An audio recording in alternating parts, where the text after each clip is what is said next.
What's up, everybody? Good evening. Welcome back to the Snug Wrestling Podcast. This is Edgar. I'm the host of the show. Like always, I got the Snug Crew with me, Mr. Blood. Tommy's here.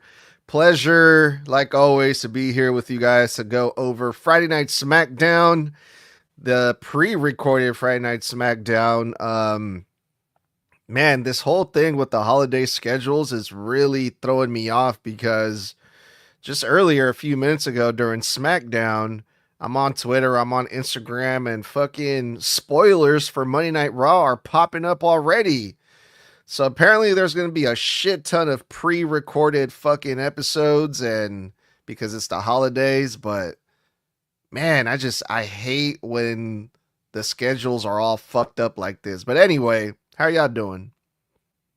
Doing pretty good. My wife and I, because one of her presents arrived on my doorstep, and the idiots at Amazon didn't, for some reason during Christmas time, think, you know what we should do? We should put this in a package that you can't see through. And instead, they just slapped a label on the present with clear wrapping over it that fully exposed the gift. So because she saw that, we went ahead and opened two other gifts in exchange early, so that was nice. As for what's going on with the pre-recordings, I'm actually really glad I have yet to be spoiled, and I'm hoping it'll stay that way until Monday. But I guess it kind of just makes sense again, with this Austin Theory thing that we mentioned on our one-on-one last night on TikTok Live, which is available on Apple and Spotify, wherever you get your podcast. That the lackluster reaction to Austin Theory, and we might see that going forward into this upcoming Monday Night Raw as well.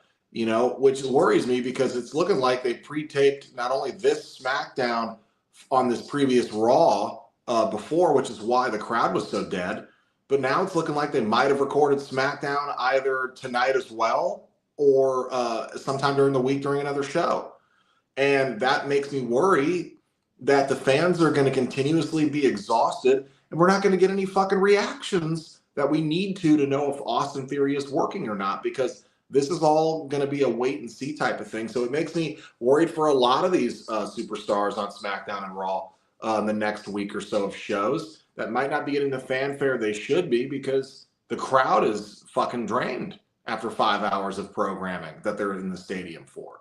But other than that, I'm happy about it. This SmackDown was okay. It's a Christmas episode.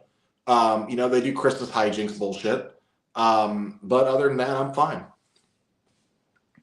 Yeah, overall, I'm getting a little bit worried about that because of the fact that not only was tonight pre-recorded, but the entirety of next week was also pre-recorded as well. Hopefully, NXT wasn't pre-recorded as well. We'll see about that simply because of the fact that NXT is directly before Christmas Eve. So I'm not sure if they did that as well. But if they did, that's that. But I'm in that same boat where I'm a little bit worried when it comes to Theory and that whole reaction because of the fact that basically for the first 2 weeks of him doing this, we won't really know anything significant on how in the world this is working for him. So it probably won't be until week 3 where we actually hear something. Yeah, so I hate to break it to you, Tommy, but NXT is also going to be pre-recorded. So the episode of SmackDown tonight, December 19th, was pre-recorded. Monday Night Raw for the 22nd is also going to be pre-recorded. NXT on the 23rd. And then the following SmackDown next week on the 26th. And also the following NXT December 30th. So all those shows are pre-recorded, which makes me wonder how they're doing this. And I just looked it up really quick.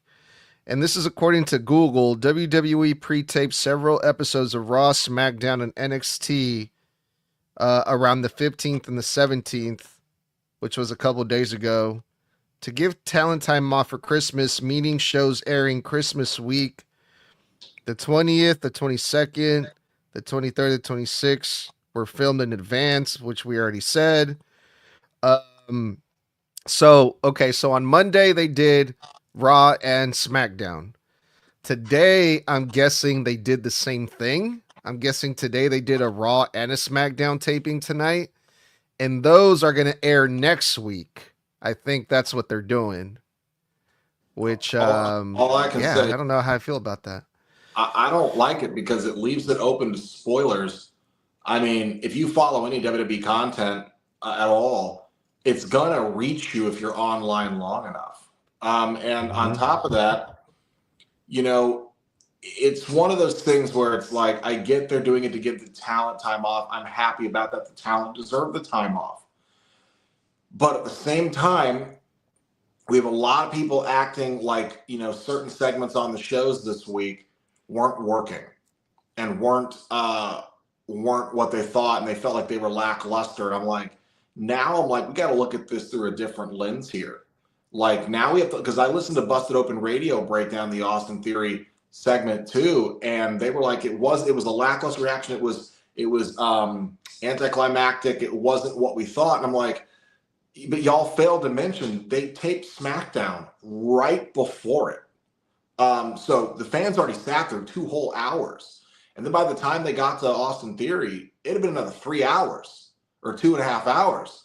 So I'm like, how does this affect how people respond to him going forward on the live shows and in attendance? Because that's how WWE gauges what's working and what's not. They don't give a fuck what the online says. That's according to them. They care what the fans in attendance say. They like that live reaction to help them gauge what segments and what parts of the show are a success.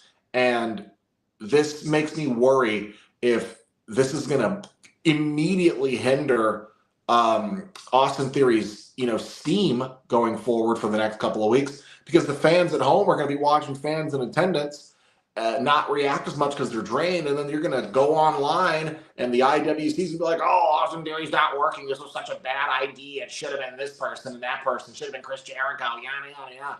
And it's like, hold up. Let's set the record straight here, bro. These fans are getting 2 shows in one night, and you can't keep your energy for 5 fucking straight hours. Any 7-hour WrestleMania will tell you that. So I'm hoping that at the very least, Monday better be ad fucking free on Netflix if you're watching it domestically. Yeah, so that's what happened today with and I've noticed that happen when I've been watching like NXT when it's pre-recorded. If you're watching it on Netflix, there's no ads, so the show goes from like a 2-hour show to like an hour and like 15 minutes because of like there's like 45 minutes worth of commercials. So that's good. That's one upside of watching these shows pre-recorded, is on Monday it's going to be a much quicker show because of there's not going to be any ads, I'm sure.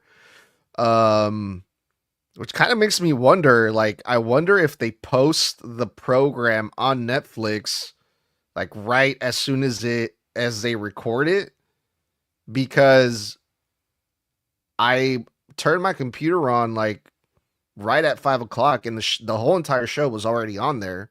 So I'm like, if I would have checked 30 minutes earlier, I probably could have watched it earlier because it was already on there. I don't know, but we'll see. But yeah, other than that, yeah, I love the WWE superstars, but yeah, you guys are gonna have to call and tell your families, tell your sons, your daughters, hey, you guys need to work on the holidays so I don't get spoiled, bro. I'm sorry, but no, I'm just kidding. But in all seriousness, let's go over this SmackDown, shall we?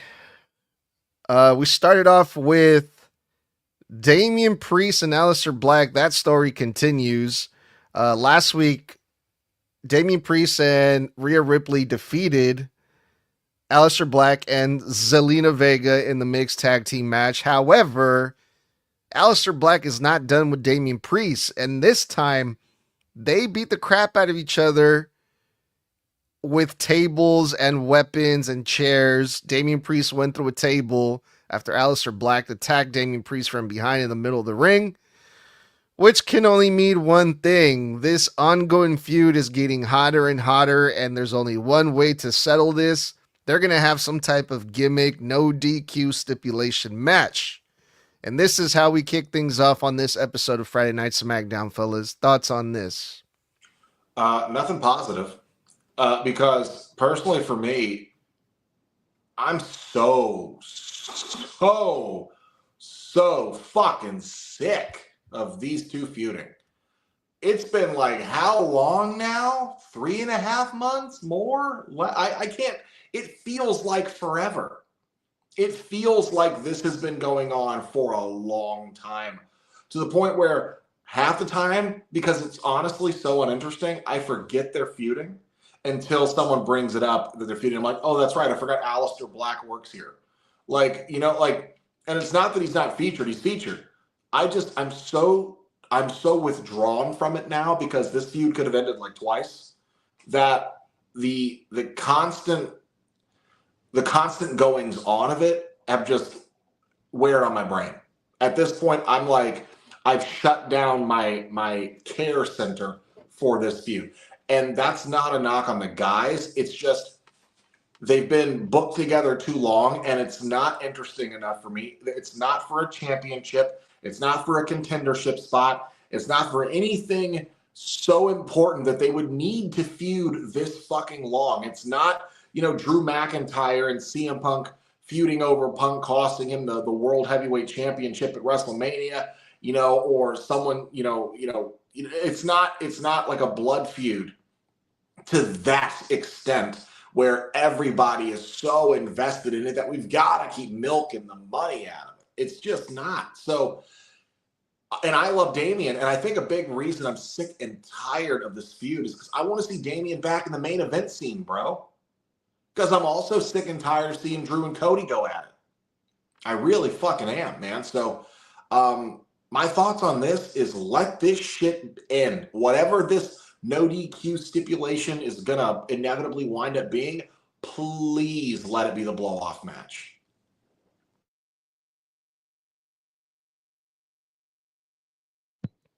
We're talking about the Cody and Drew stuff. Yeah, welcome, Toxic. Toxic just joined us here a little late, but better late than never. Yeah, we're talking about the opening segment with Damian Priest and Aleister Black.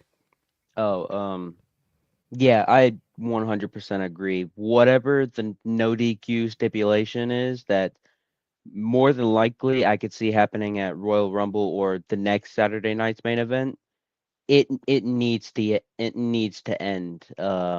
It needs to end this feud, because I feel like it should have ended last week when they had the tag match.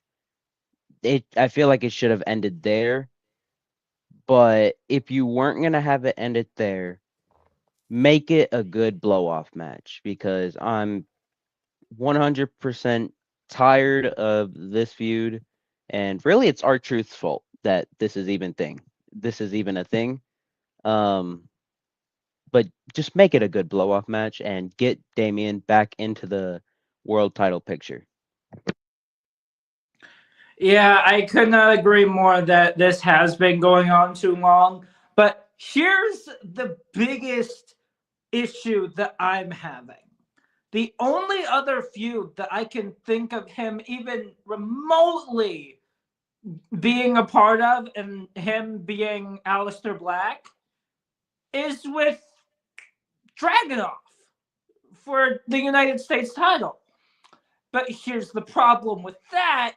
Dragunov is currently dealing with DIY and Gargano. So I don't know what in the world they would do with Aleister next is my biggest problem. Like, at what point do you go, hey, you're done with Priest. You're good. What do we have you do now? Like, that's the biggest question for me at this point, is what would even be next for Aleister Black? But to get back to the segment at hand, what I will say is this. As soon as Priest said that his business with Aleister was over, I'm like, no, it's not. No, it's not. Who's coming out? Then Zelina comes out. I'm like, yep, that was predictable as all hell.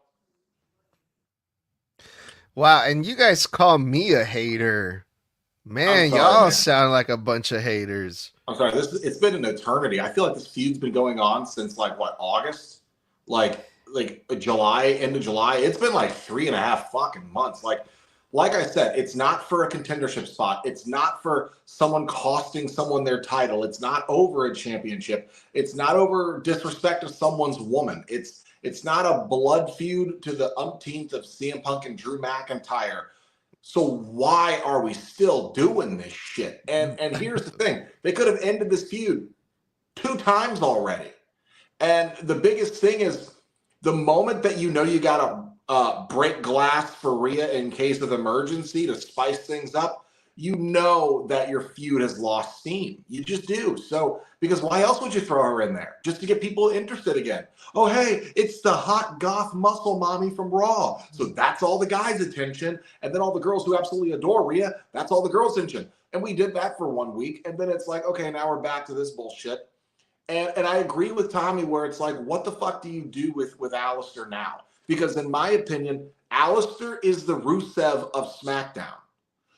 You booked him to the same fucking feud forever.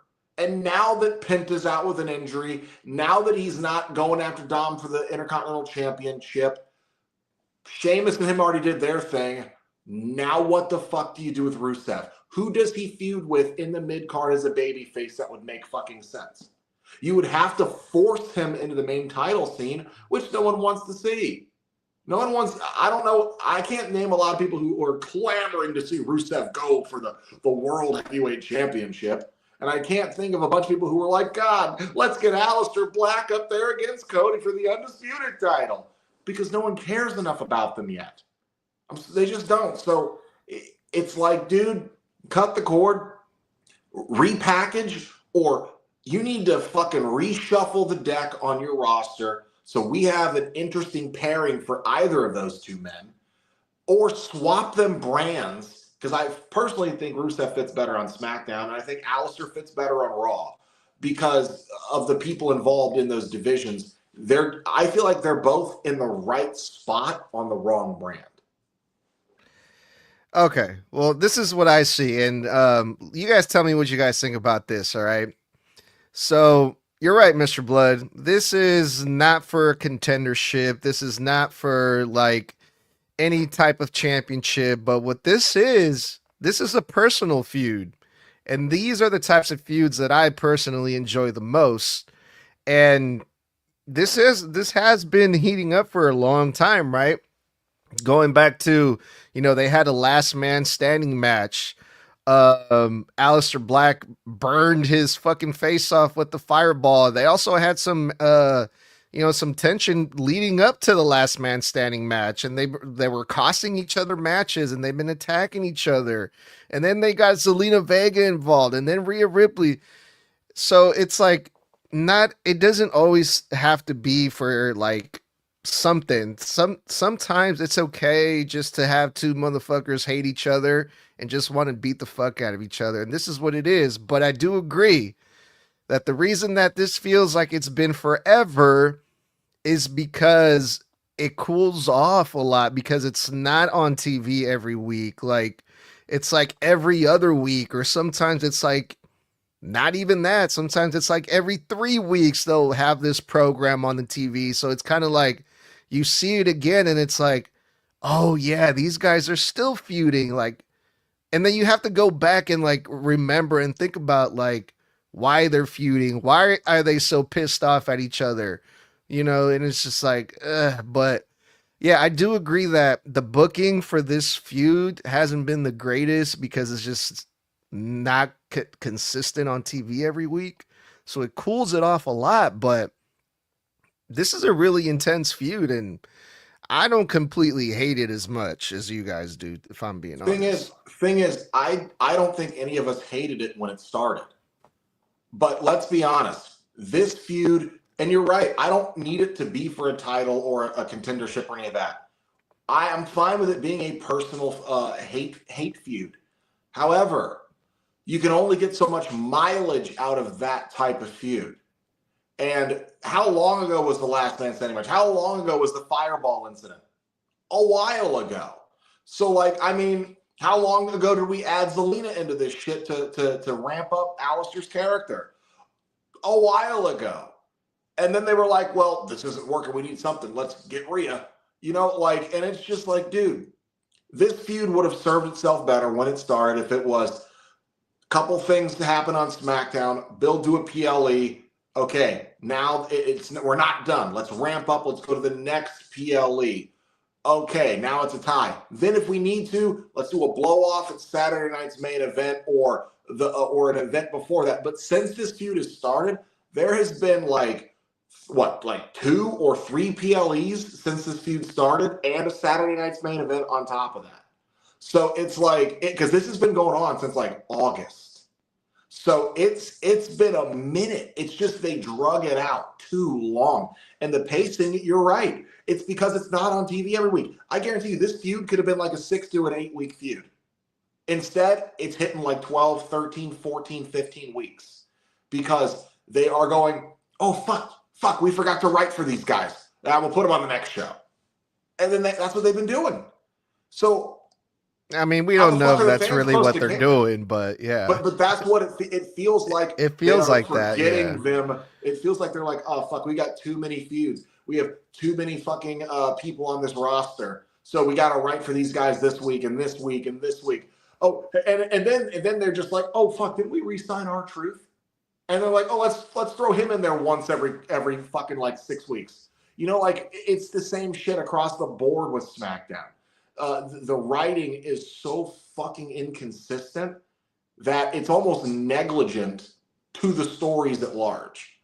And it's just like, dude, you can't expect fans to care and be confused about fan engagement when you're giving them like, that's like if I said, hey, I'm going to take you, when you come down to visit me in Florida, Snug, I'm going to take you to Universal Studios because you've never been to Universal Studios Orlando, Florida. You come to my house, we stop for gas. Halfway there, we stop for McDonald's.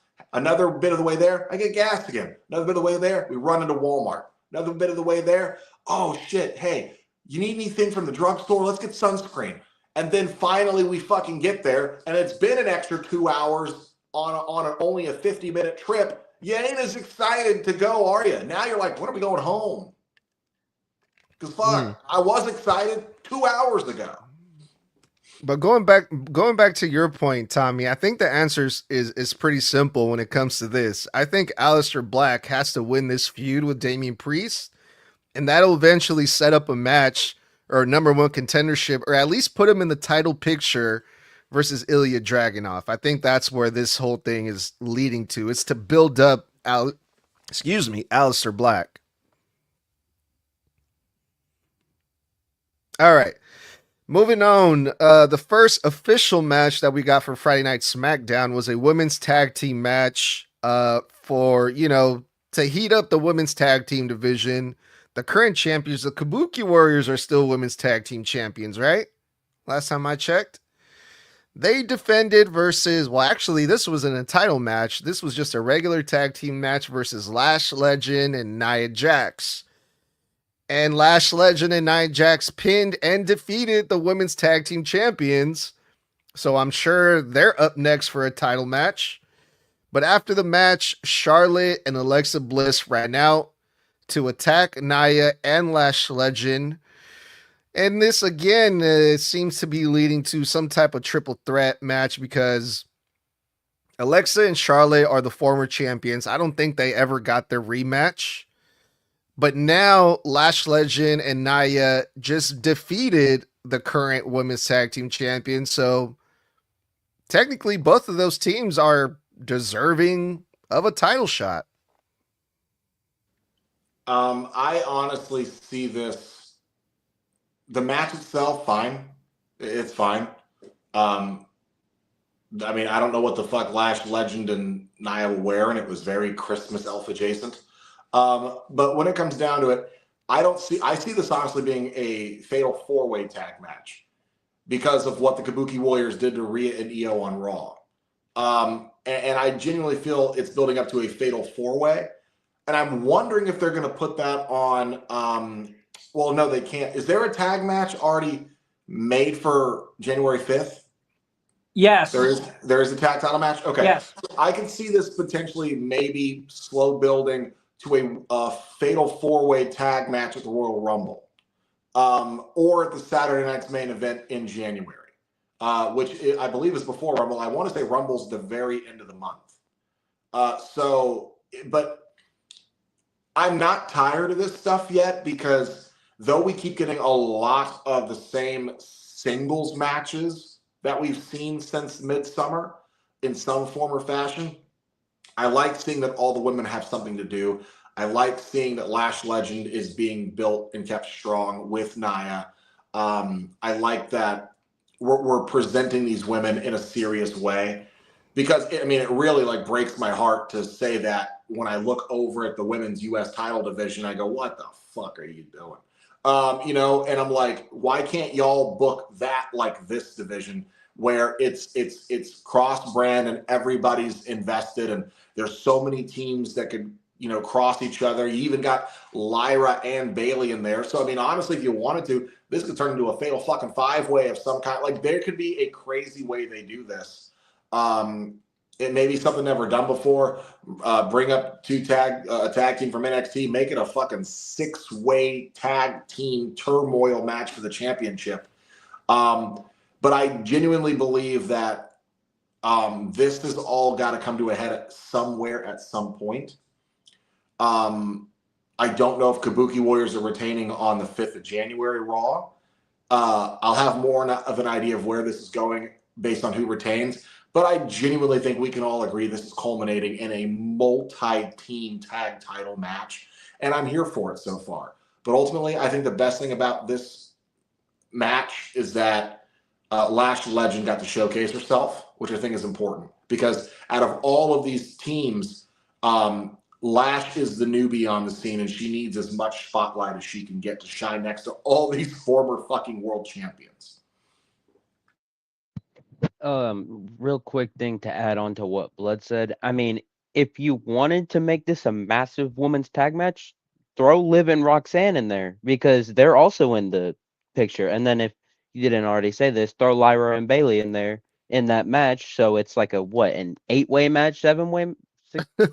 It would be the most cluster-fucked match we've ever seen. Exactly. But if there's a will, there's a way with WWE. They'll make some never before seen type of match. A fatal 8-way women's tag team championship match, a scramble match, fucking elimination tag team match. Like, there could be a way that they fucking do this. Leave it to WWE to try to, overstuff the plot. But if you'll shove 10, 11 fucking people in a Royal Rumble ring, or during a Battle Royal have 20 people in there at the same time, I feel like you can have, 16 women. Is it 16? It's 8 teams, right? So, something like that. Yeah, so 16 women around the ring at one time, and have some kind of crazy ass match, or do a tag team tournament style. I don't fucking care, but I could see it. Yeah, and going on to my thoughts about this, not a lot of thoughts, but I just think it's such a good idea pairing Lash Legend with a veteran in Nia Jax, because she can get the rub that she needs. Eventually, maybe one of them turns on each other, turning them face or heel or whatever. But yeah, turning one of them face, I want to see where this goes. And I think they're doing a good job booking Lash so far on the main roster, especially letting her win against Alexa last week. So they're doing good with Lash right now, in my opinion. Oh, yeah, they're doing great with Lash when it comes to the whole multi-team match. The only way I could really see that putting together and all of that with how many teams would be involved is make it an elimination match. That's pretty much it on that. You could also do a gauntlet. Oh, yeah, that's a possibility as well. But I have no real complaints about the tag match itself, except for one. What y'all don't know about me is I have ADHD. So my mind immediately goes to one massive fucking thing at a time. all of a sudden, every time Lash Legend was on my damn screen, the only thing I could look at was that big ass fucking bow that was on her damn shoulder. That's I was all so I glad could you- look at every time. I was she on wondering the where you were screen. going. I was wondering where you were going, Tom. I was getting nervous. When she was on my damn screen, all I could look at was that big ass. I'm so glad you said I Bo. was like, oh, thank God. No, I was talking about that bow because that's all I could look at every time she was on my screen. Was that big old bow sitting on her shoulder? I'm like, okay, Nia Easy there, has Tiger. like no version of that whatsoever. She basically just looks like a giant damn candy cane with gold accents here and there. Yeah, you wanted to eat her up, Tommy? Like, Lash, what in the world made you think of putting a fucking bow on your shoulder? But when it comes to the match itself, I really have no real complaints about it. It was a pretty decent match in itself. Yeah, they're doing a really good job with Lash Legend. One of the things that I noticed was like throughout the whole entire match, most of the match, it was all Kairi Sane taking all the heat from Lash Legend. Lash Legend was beating the fuck out of Kairi Sane all over that ring. But I'm sure that was done by design to kind of highlight Lash Legend's fucking impressive size, her strength. You know, she looked, especially to like a much smaller Kairi Sane, Lash Legend looked really fucking good tonight. And also the fact that the Kabuki Warriors were the babyface in this team really stood out to me like a sore fucking thumb. Like just last week, they were getting booed. They were healing on Monday Night Raw. And then this week they're getting cheered. And I'm like, fuck. All right. Well, I mean, in a heel versus heel dynamic, you have to think of who's more hated. And Asuka, though she's a heel, she is beloved by the majority of the IWC for her tenureship, her veteran status, her incredible wrestling ability. And Kairi is beloved because she's cute and little and Japanese. And she's also, regardless of how you see her wrestle on WWE TV, hardcore fans who have followed her whole career know that woman's a fucking animal and she's a fucking tank. And she also will bump and sell for you like no one's business. That girl is willing to get folded like laundry for anybody if she's got to get them over. But in comparison, people hate Nia way more because they've hated Nia way longer, you know, and Lash by proxy. So you kind of need Asuka and Kairi to be the faces or work face for the match at least, especially since like they're also over with the way that one of the big popular things right now is how Asuka says Kairi's name. So if you've noticed, every week she finds new ways to yell Kairi's name, and it's a bit now that fans have turned into a whole meme online. So because they're kind of loved and hated, having them wrestle face makes way more sense because you could fall really flat if you wrestled a full-blown heel versus heel dynamic. You really could. And it wouldn't do anything for Lash. And it needs to do something for Lash. So I think it was a smart decision. All right, you guys, my favorite part of the show was the video package that we saw when Cody Rhodes went full-blown Street Fighter mode on Drew McIntyre in his own home. So this whole video package, it was really well put together. You know, it was serious. It made sense. Well, for the most part, it did, except for a couple things that I'm going to point out. So Nick Aldis shows up to Drew McIntyre's house with a bunch of security. Why would Nick Aldis show up to one of his employees' homes to talk about business with a crew of security guards? I don't fucking know, but he did. And the whole point of this meeting is because Drew McIntyre suspended. Drew McIntyre requested, I believe, to have this meeting in his home. So Nick Aldis showed up. He flew to Drew's house to talk about reinstating Drew McIntyre, lifting his suspension because Cody Rhodes wants it. He asked for it. And Drew McIntyre, your suspension will be lifted. You will get a title shot, but you have to apologize to the referee that you attacked. You will have to pay a fine which is basically your payment for War Games, the money that you made at War Games. We're gonna find you that amount, and then you get a title shot with Cody Rhodes. I believe there was one more thing that Nick Aldis added. Oh yeah, you can't. No, that was the other one. That was the other way around. So Public those two apology. things: public apology and a fine, and then Drew McIntyre gets a title shot, right? Drew McIntyre says no, even though it sounded like a good deal. Drew was like, no, because that's what Cody wants. We're going to do this my way because I am a top star, because SmackDown needs me.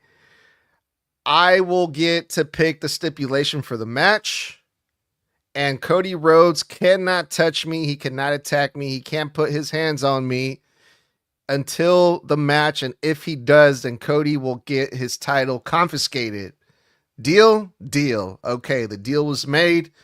Nick Aldis says, I have to put the paperwork together. I have to put the contract together. And then we have a deal, right? So nothing's official yet. And right there in that moment, Drew McIntyre's ring camera goes off, and Cody Rhodes is in his front door trying to fight off the security guard so he can get his hands on Cody, kind of giving us flashbacks from back when Triple H and Randy Orton did it, but not as crazy, not as violent. They have a little pull apart at Cody Rhodes' home, Drew McIntyre's home. But yeah, Cody Rhodes showed up to Drew McIntyre's house and tried to whoop his ass. And I thought this video package was just fucking lovely and entertaining. But what'd you guys think? I thought it was stupid.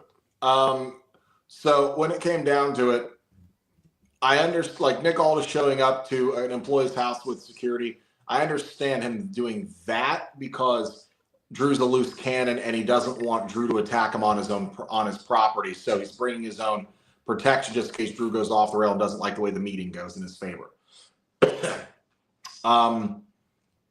I think this is going to lead to Drew beating the shit out of Cody and then telling Cody, hit me, Cody, hit me, Cody. He's going to keep goading Cody. So Cody risks getting his own title vacated and stripped from him.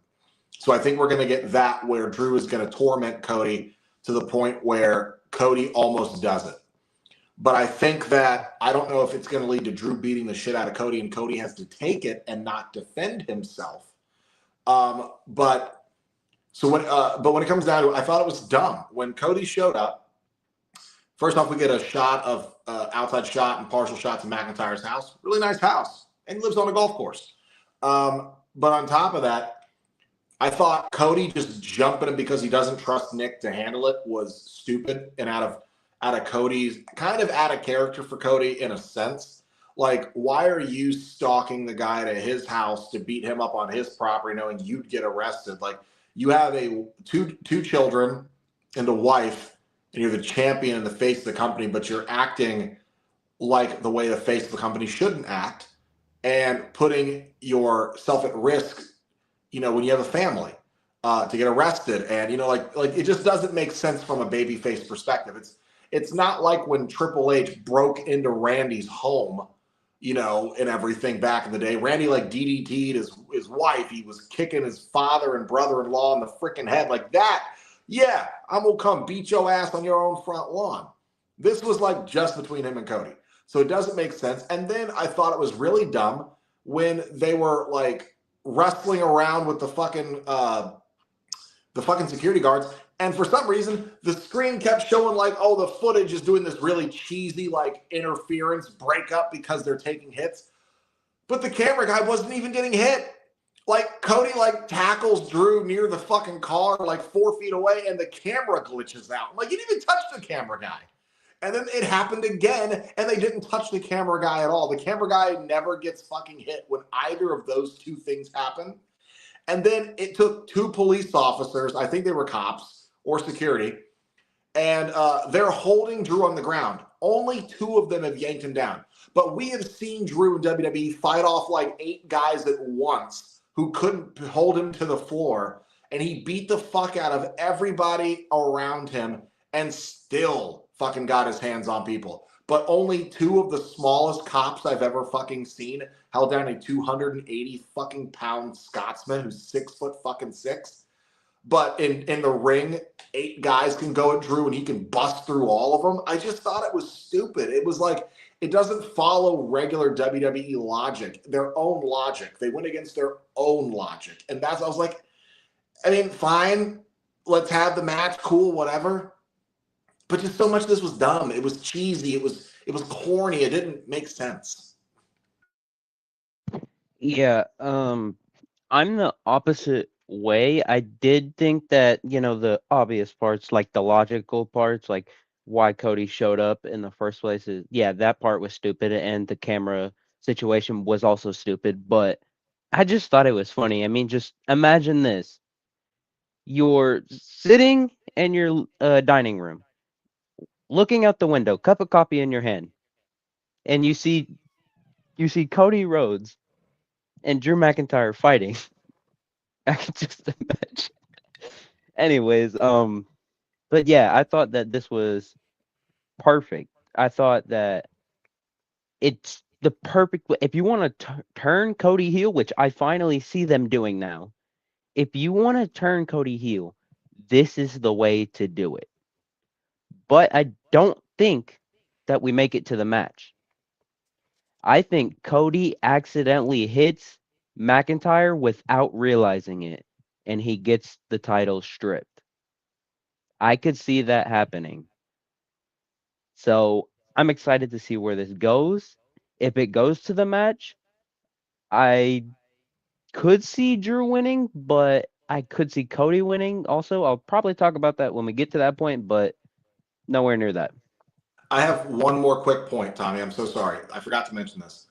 The main reason I think this is stupid is Drew is so happy at the prospect that Cody could get his title stripped. But that doesn't automatically mean Drew becomes champion. So why would you be excited that the title gets taken off of him? It doesn't automatically fall to you. It would be a vacant title. You would still have to work to get it. So him being excited and this being a stipulation to me is fucking dumb. Well, his thought process is probably, hey, if it's not on Cody, that makes it easier for me to get it. No, the fuck it doesn't. It is on the legendary vacant. That's not how that works at all. But there are two things I will say on this.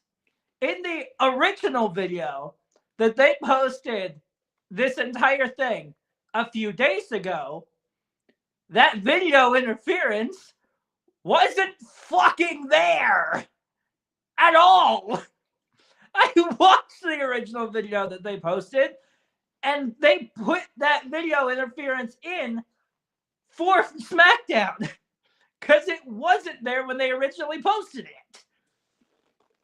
And when it comes to Cody attacking Drew at his home and all of that, I am going to remind you of how Cody described his tour bus. Thank you, Tommy. That's what the point I was going to make next, but go ahead. Because Cody described it as his home away from home, where his kids play, everything else. So this was Cody's a little bit of like a payback for Drew attacking Cody on his tour bus. That is why he came to Drew's house and attacked him there. Yeah. I get that.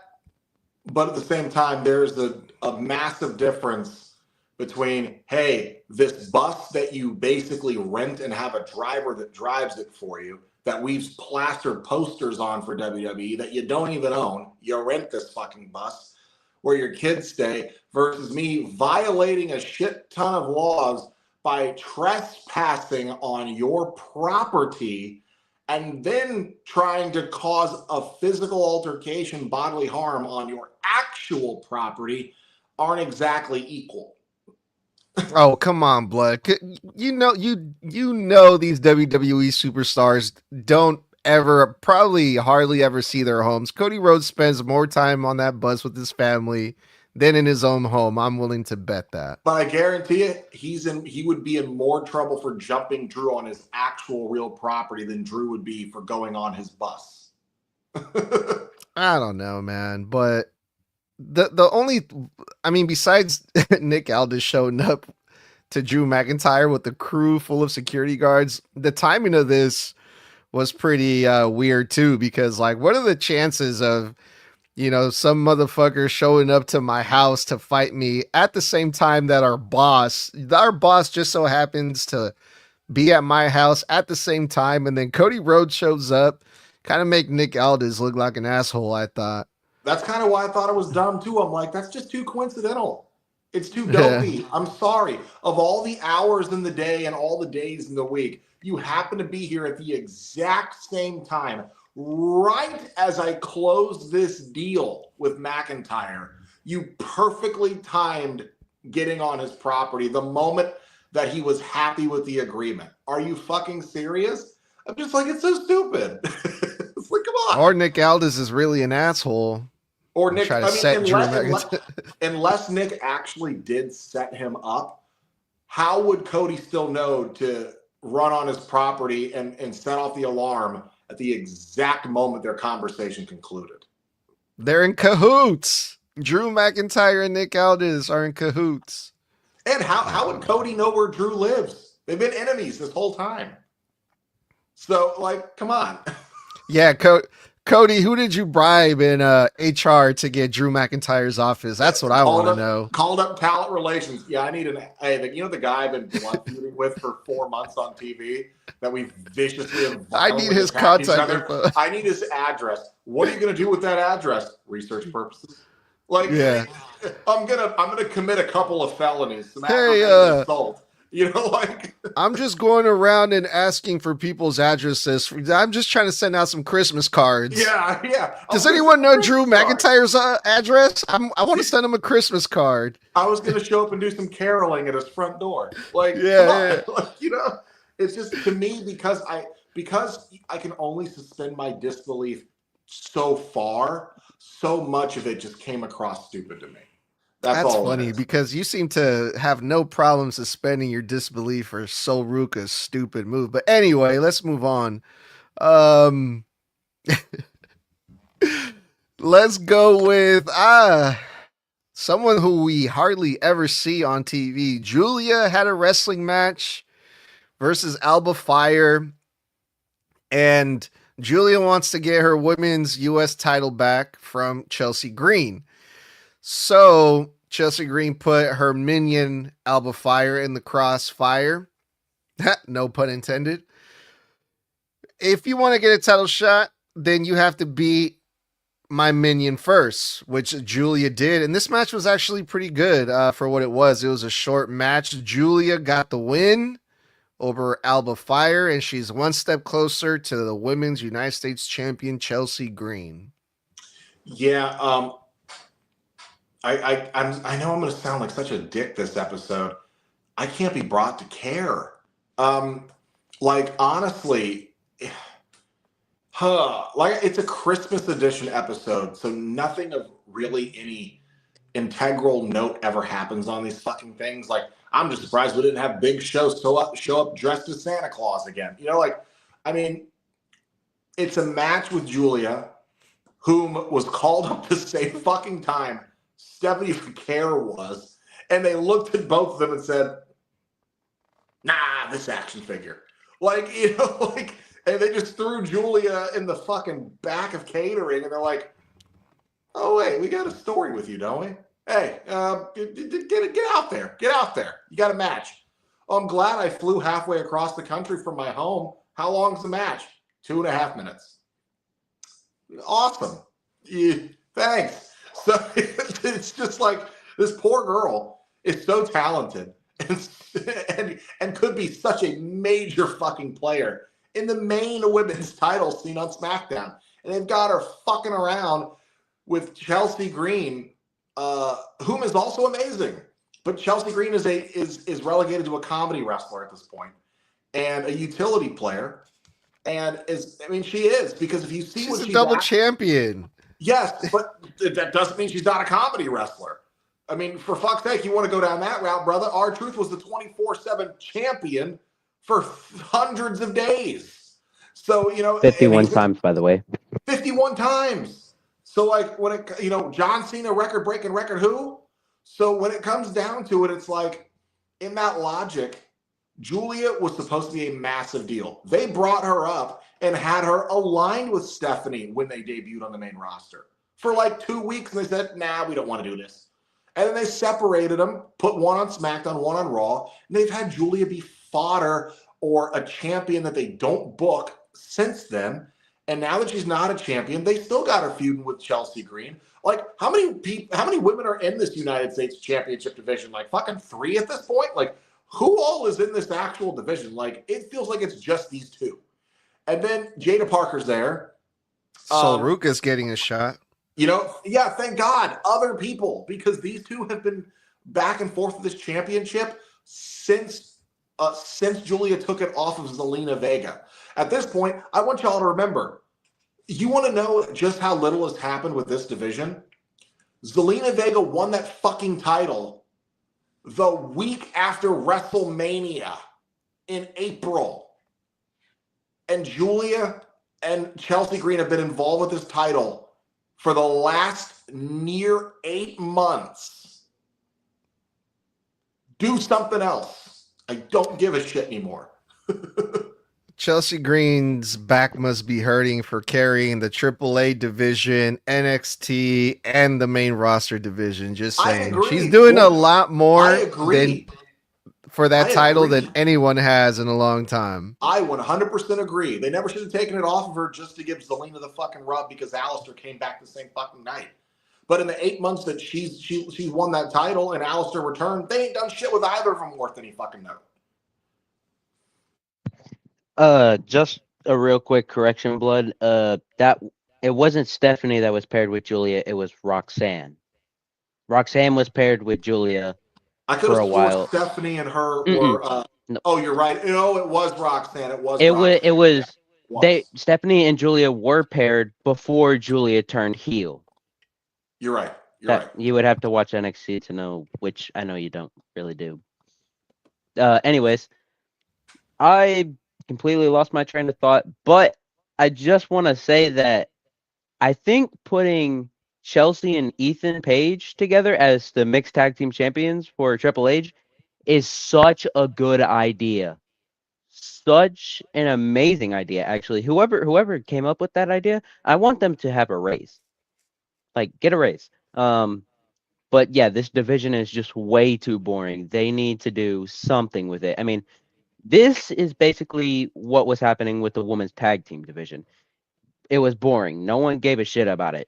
People were saying that you should just retire the belts. So I think you need to put Charlotte in there or some veteran to just spice up the spice. Oh my God, I'm going through it today. Spice up the division. Holy crap. So, I mean, they already did it with the Women's Intercontinental Champions with Becky Lynch, and then they had Maxine take it off her, which a good idea as well. So you just need someone to spice up the Women's United States Championship division. And then, I don't know. You want to know how forgettable this United States title is? I completely forgot until Blood said it that Zelina was even fucking champion. That is how forgettable this fucking title is. I thought the entire time that it was just Chelsea Green and Julia. I completely forgot about Zelina Vega being champion. But this match, it is not very surprising that Chelsea Green decided to go, hey, Alba, go do my dirty work for me. Go up against her. But what I do love is at the very end, after Chelsea Green won the match, not Chelsea Green, after Julia won the match, you could hear Chelsea Green go, I don't care who you beat. You're never getting another shot. You're not coming after my title. You're never getting another shot. She was over and over with that. And Honestly, it is going to be so much sweeter when it's taken off of her eventually. But I do not think that Julia will be that person. Hopefully. Because that would mean these two are going back and forth once again. I also don't think it's going to be Soul, unfortunately. I love Soul, don't think it's going to be her. But I do agree with Tox when he says that somebody big needs to hold this title, which makes me think Charlotte Flair maybe Bailey could pull this sucker in, like move over to SmackDown Don't and put pull Bailey that back on sucker SmackDown. in. Yeah, please don't. Like, I mean, fuck. If you wanna give someone a chance to fucking, like, give it to Tiffany Stratton. She's not world champion material anyway. Give it to Tiffany Stratton. Give it to, I mean, put Bianca Belair back in the world title, see when she gets back, and then drop Tiffany's ass back in the mid card. Until she can learn what it means to be a champion, how to carry a title confidently. I think that would make more sense, but we cannot keep having these two trade this title back and forth. Have Jada Parker turn on somebody's ass and get the title. I don't give a fuck. Just get it away from the same two people who have been involved with this for 8 straight months. Like, come on, guys. How shallow is your division? Oh, that's right. You fired all the mid-card women that could have fucking been in the division. Damn, you guys are wilding today, man. Julia's definitely going to get a rematch. No matter what Chelsea Green tries to say, Nicholas the Prickless is going to make Chelsea Green's life a living hell and give Julia the championship match, no matter what she says. But I got to disagree 1000% with what everything you guys are saying about Chelsea Green. She's a great United States champion, I think. She's showcasing the title on NXT and giving NXT women the opportunity, like Sol Ruka. I think that match is going to take place on NXT next week, if I'm not mistaken, or at some point. So that should be cool. But yeah, when this match between Julia and Chelsea Green takes place, I think that's going to be a good match too. So I'm looking forward to that. We're not disagreeing that Chelsea's a great champion. We all love Chelsea. We're just sick and tired of the same 2-3 people being the only ones who vie for this one championship. That's all. All right, up next, we got the segment at the top of the hour, I believe, with Cody Rhodes and Nick Aldis. Now, Cody Rhodes shows up, and he is looking really proud of himself. He's like, yeah, I showed up to Drew McIntyre's house. Yeah, I did. I had to answer to, some police officers. Yeah, so what? And then Nick Aldis comes out, and he pretty much breaks Cody Rhodes the news. Like, hey, Cody, I made this deal. I made a bad deal because of you, because you couldn't wait. You showed up to Drew's house. You put me in a tough spot, and I had to make this bad deal with Drew McIntyre. You can't put your hands on Drew McIntyre until the match. And Cody seemed really surprised by this, and I'm like, Cody, bro, do you not watch the show? They literally played the video package of you showing up to dude's house, and they said everything that is going to go down in this deal, what the stipulations are, what happens if you do this, and apparently Cody didn't get the memo, but Nick Aldis went out there to tell Cody to his face, you played yourself, Cody. Now you can't get your hands on Drew because you're not above the law and you got to wait. Cody said, fine, I'll just cut this huge babyface promo on everybody. As long as I'm the champion, I'm above the law, and I don't work for you, Nick. I work for these fans. And I thought this, even though the promo was great, I love Cody so much, but I thought this segment was kind of pointless, if I'm being honest. Yeah, I agree. This is where I keep saying that this whole thing is stupid. We just had a whole video package based around this for like 4.5, 5 minutes straight worth of fucking content. And then you had them do a whole segment where they reiterated what we just fucking watched. And then Cody, as many TVs that there are backstage, homie, I love how surprised you fucking looked that he's like, yeah, this is the stipulation. And he's like, oh, Nick, how could you do this to me? You're always on my side. Like, Cody, I love you, bro. But You're my friend. yeah, throw a stick anywhere backstage. It'll hit a fucking monitor. So, like, how are you, like, not aware of it in kayfabe? And I'm just like, it's so dumb. It's so stupid. This was pointless, and it was a time fill. This felt like a filler fucking segment to push what we already saw and be like, hey, in case you're blind, deaf, dumb, and you weren't already watching the show that you've been watching, we're going to remind you what we just showed you 25 minutes ago.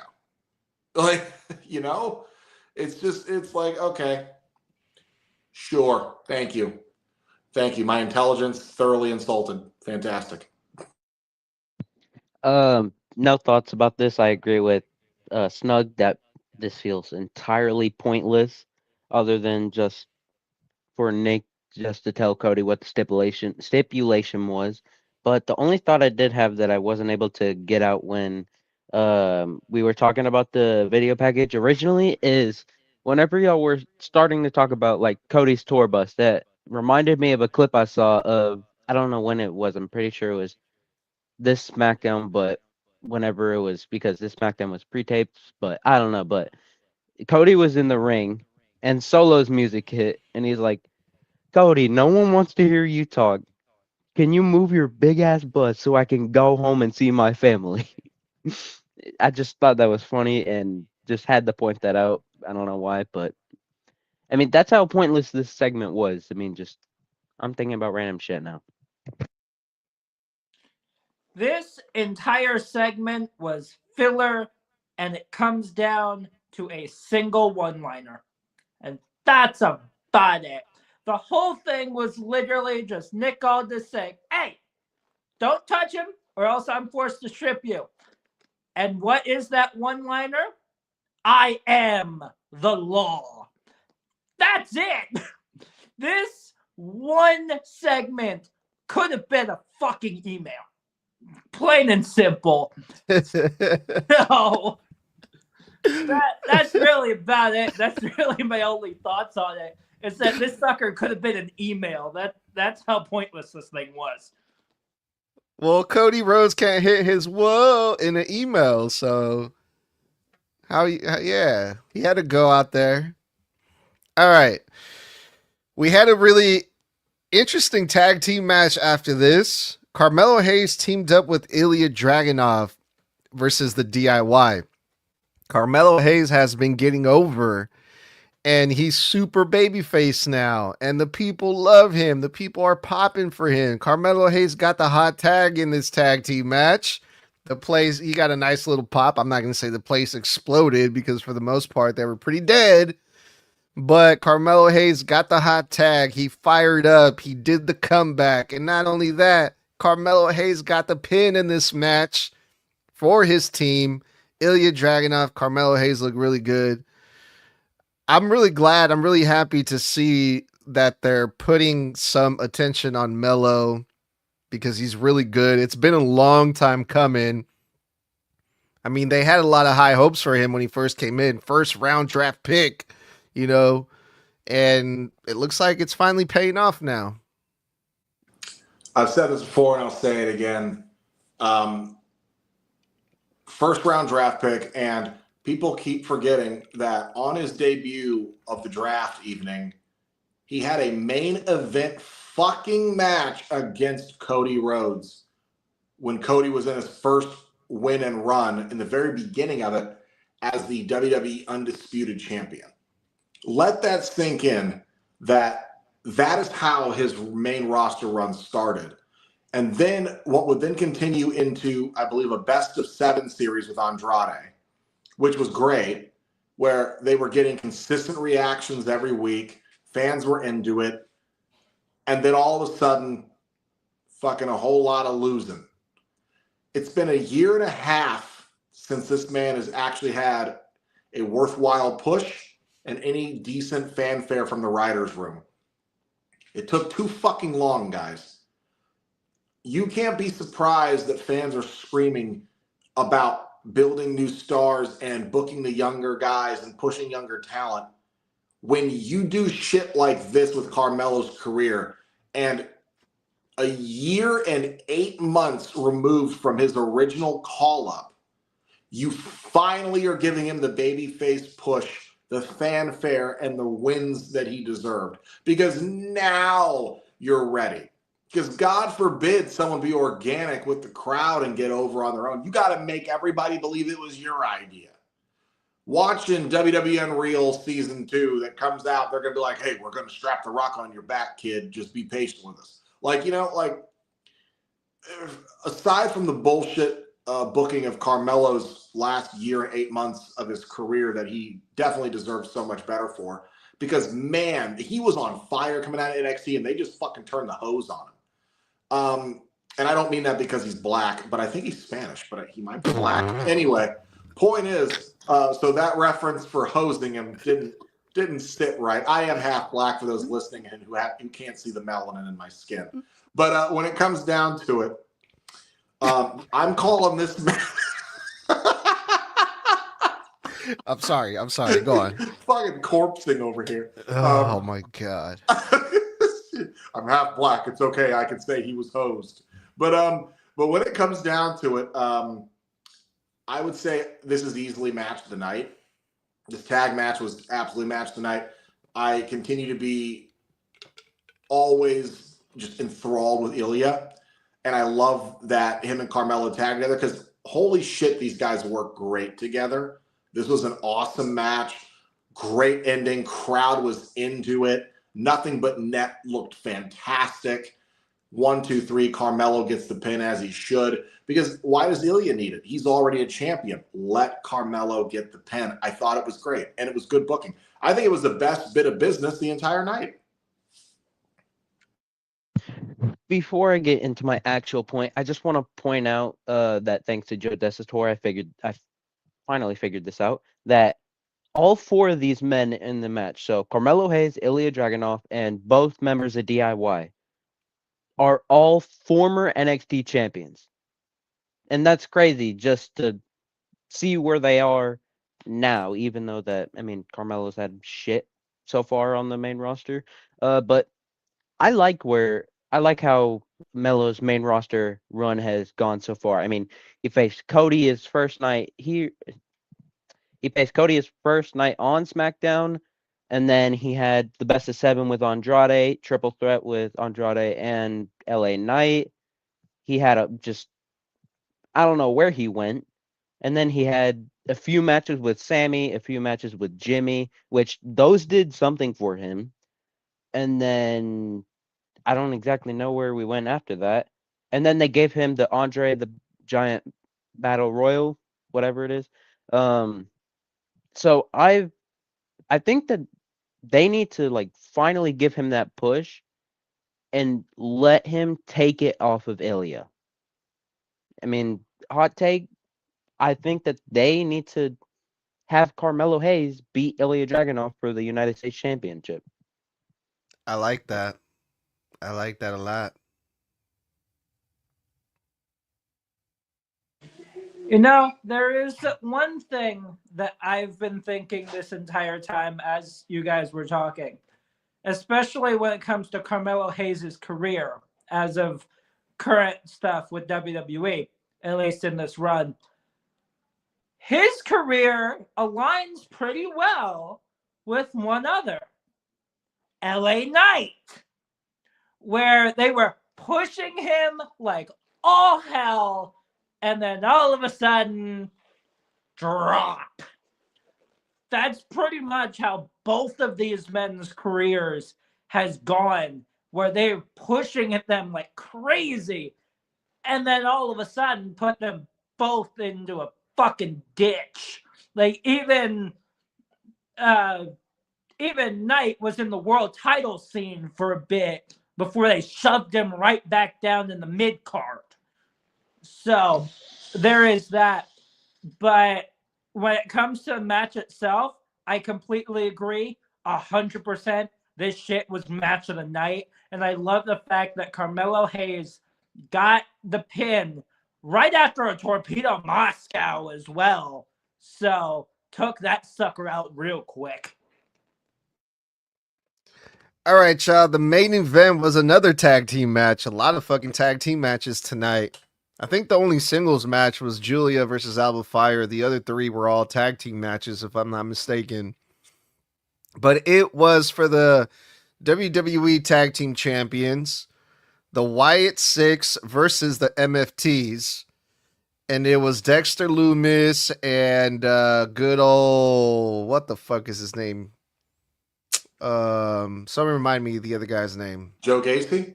Joe Gacy, thank you, Blood, versus JC Mateo and Tongaloa, surprisingly.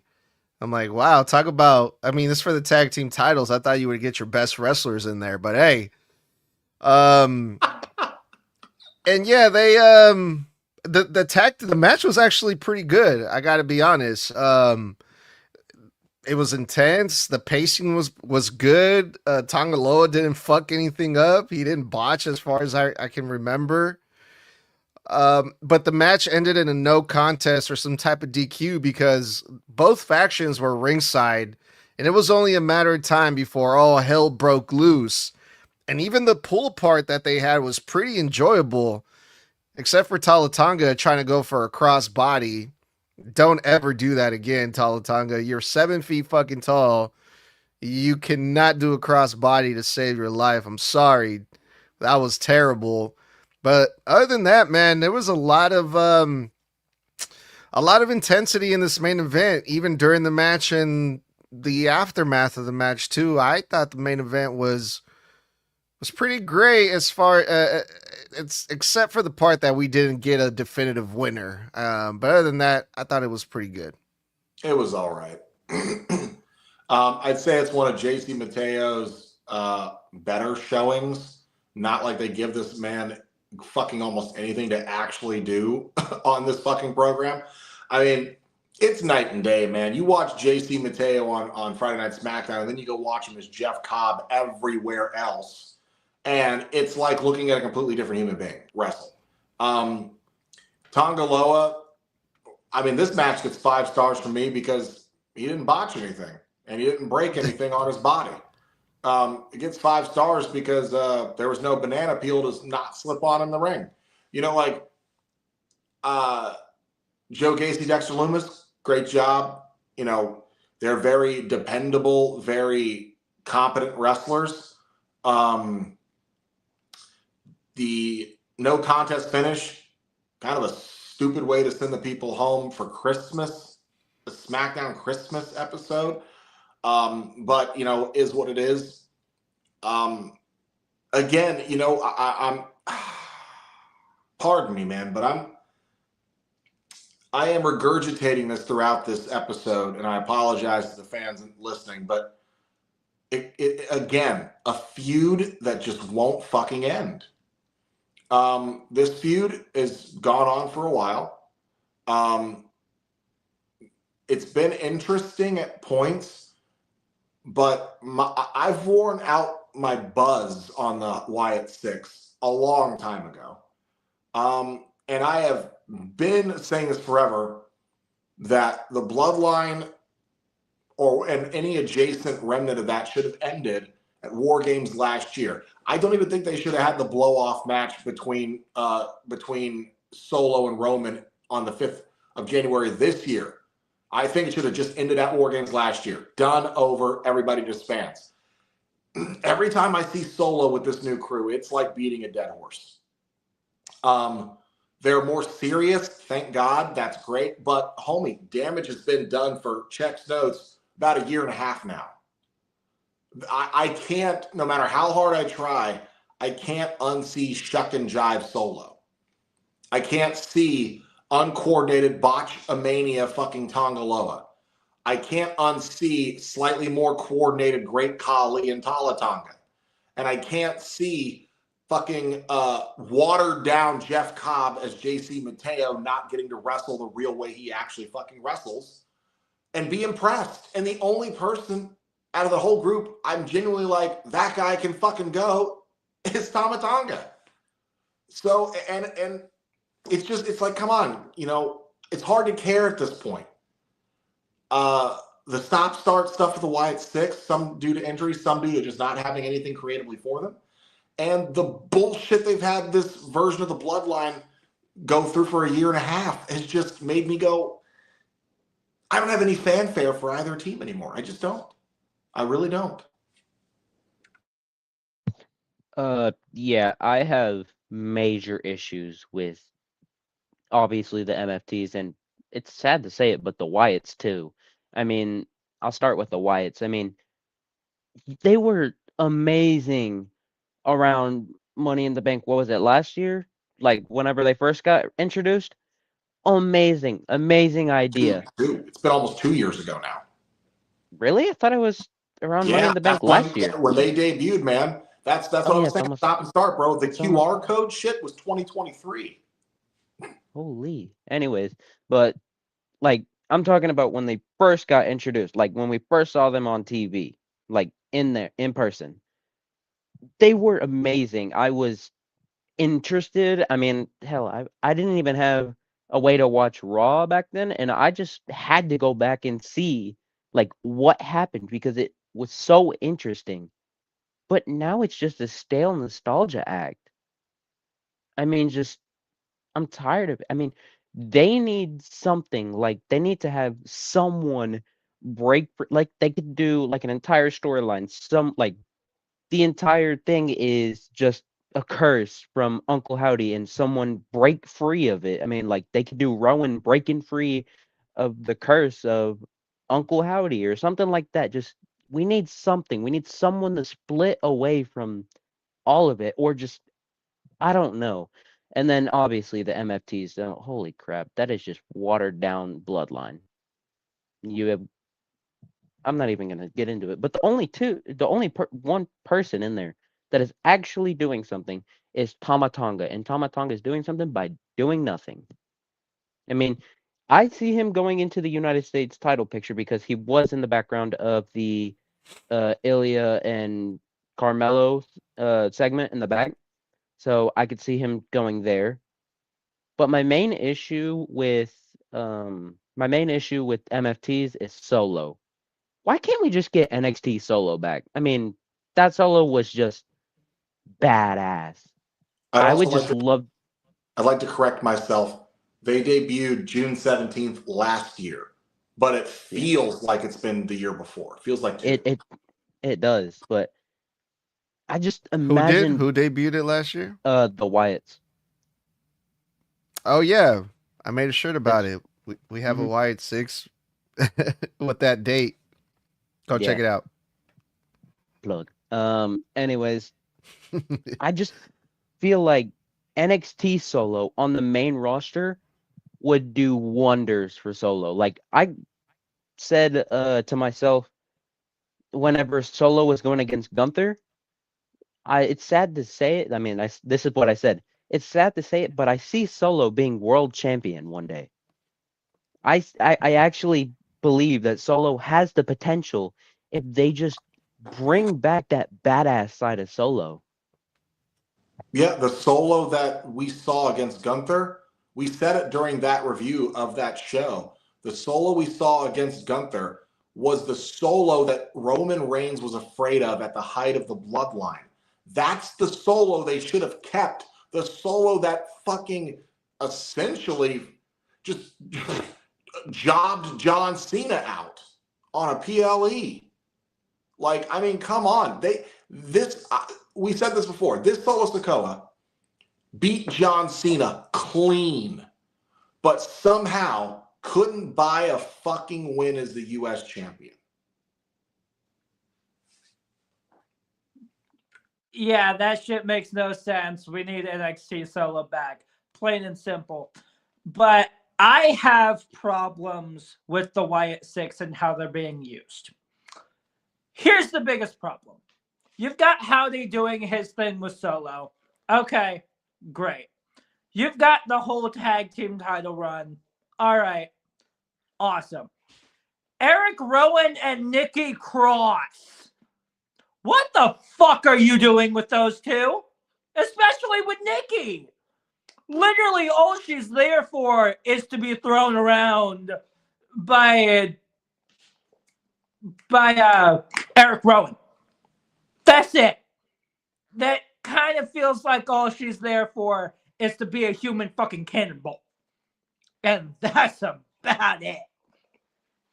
But the match itself, okay, great. It was a tag match.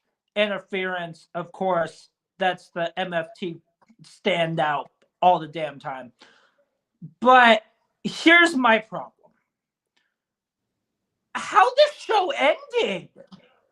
What in the world? A random out of nowhere wide shot of a brawl and nothing else. That in itself, to me, just felt really weird on how it ended. Because even Soto was like, wait, that's how this ends? This is how this episode of SmackDown is going to end. Just a random wide shot right now. That was really my only problem. By the way, just to harken on something you said, Nikki Cross, another woman that could be in the women's U.S. title division, but is only there to get tossed into somebody once a week. Well, on that note, that was Friday Night SmackDown from December 19th, but it was recorded a few days before that. And with the holiday schedule, not just the WWE is, changing up their schedule, but so are we for the holidays. Next week, we will be doing Monday Night Raw stuff. But because of the holidays, you guys, I don't think we're going to be recording much next week, right? We will not be doing the Thursday night one-on-one on TikTok Live, and we will not be doing, unless y'all want to, Friday Night SmackDown. But that's the day after Christmas. Because Christmas. We also will not be doing NXT either. Well, because of the fact that's Christmas Eve. Christmas Eve, yeah. Us Mexicans celebrate on Christmas Eve and Christmas Day, so I will be partying it up. Also, on Friday Night SmackDown, since we're not going to be putting out much content for the holiday weekend, I'm going to try to make up for it with some other content, some special edition content, because it's my niece's birthday. She's turning, I think, like 16 or 17. So she's having a birthday party, and she requested a Snug theme party. So everyone who is invited to the party must wear some type of Snug merch.